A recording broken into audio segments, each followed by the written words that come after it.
آپ سب پر طنز کرتے ہیں، شاید صحیح بھی کرتے ہو، مگر آپ یہ سمجھتے ہیں کہ آپ یہ تو جنرل بات ہے نا میرے بھائی، آپ یہ کرتے تو آپ وہ کرتے، آپ وہ لے کے آئے جو آپ کو برا لگا ہے کہ آپ نے یعنی میں نے کوئی ایسی بات کی ہے جو قرآن و سنت کے خلاف ہے، پھر بات ہوگی نا، کہانی کنانی چھوڑیں۔ یہ جنرل کسی کو کہہ دینا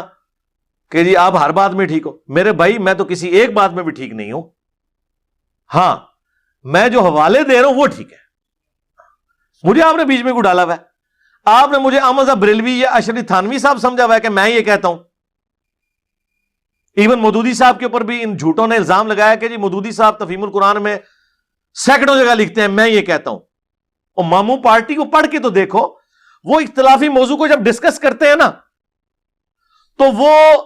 ہر ٹاپک کے اوپر بتاتے ہیں قرآن میں یہ ہے، سنت میں یہ ہے، پھر احادیث کو ڈسکس کرتے ہیں کہ امام حنیفہ کی یہ رائے ہے ان احادیث کی روشنی میں، امام شافعی کی یہ رائے ہے ان احادیث کی روشنی میں، امام مالک یہ کہتے ہیں، اینڈ پہ جا کے وہ کہتے ہیں میں یہ کہتا ہوں کہ اس معاملے میں امام مالک کی رائے درست ہے۔ اپنی رائے تو کہیں وہ ذکر ہی نہیں کرتے،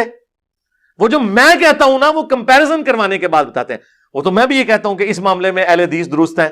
اس معاملے میں بریلوی درست ہے، تو اس میں آپ یہ کہیں گے کہ میں کہہ رہا ہوں، بھائی میں سے پہلے ہی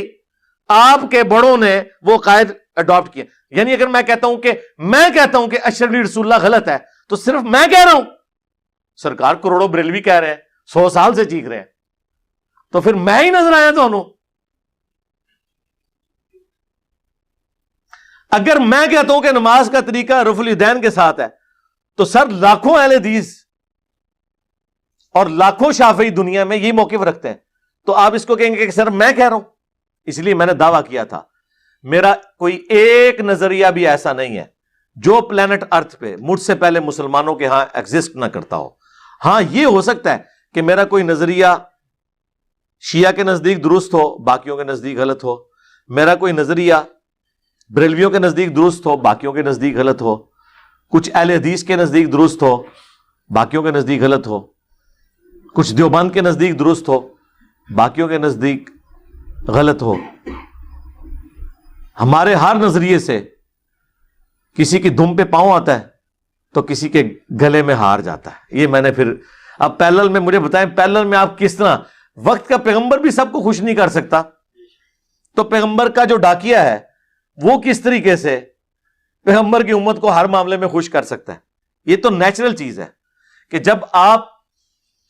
کوئی اختلافی موضوع ڈسکس کریں گے تو کسی نہ کسی کی فیور میں جا رہا ہوگا۔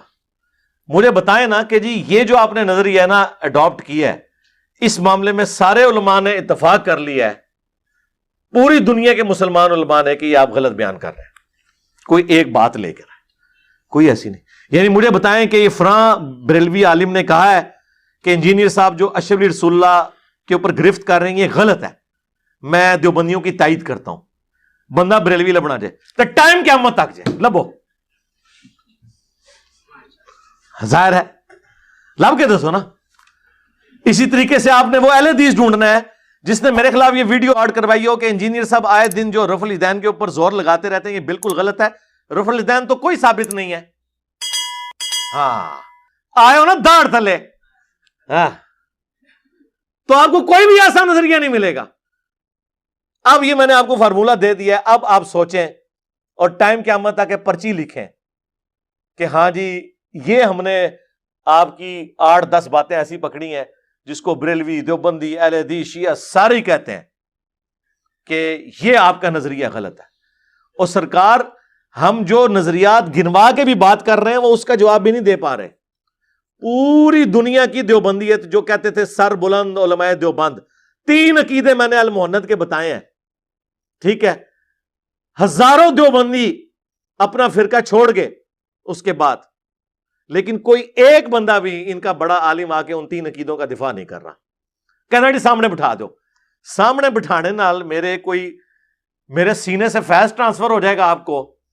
کہ آپ جواب دینے کے قابل ہو جائیں گے، ویڈیو بنائیں جواب دیں، لیکن وہ میں نے آپ کو بتایا تھا کیسے جواب دیں۔ انہوں نے تو اس کے اوپر چندے اور مدرسے بنائے ہیں کہ بریلویوں کے یہ عقیدے غلط ہیں، اب وہ ان کے گھر نکل آیا کھرا انہوں دا، ان کس منہ نال کون میں تو بیچ میں سے نکل جاؤں گا، پہلے تو درگٹ بنائیں گے ان کی بریلوی. ہاں وہ کہیں گے جی سانو مشرک کہندے سو، ہن اپنے بابیاں دی واری آئی تے ہن کہندے ہو قبروں سے خواص کے طریقے پر فیض لینے کے قائل ہیں. کل تک ہمارا بابا قبر سے نکلتا تھا تو ہمیں مشرک کہتے تھے، آج تمہارا بابا جب نکلا ہے، ویسے وہ میں ہی کڑیا ہے، قاسم نانوتوی 6 سال بعد نکل کے دیوبند میں 2 مولویوں کی صلح کروا کے واپس قبر میں چلا گیا، خواب میں نہیں بیداری میں. جی ہاں. اور کہتے ہیں کہ وہ مولانا کے پسینے چھوٹے ہوئے تھے سخت سردیوں میں بھی، کیونکہ مردہ جو قبر سے نکل کے آ گیا تھا. تو اب یہ ان باتوں کا کیا جواب دیں؟ کوئی جواب نہیں ان کے پاس.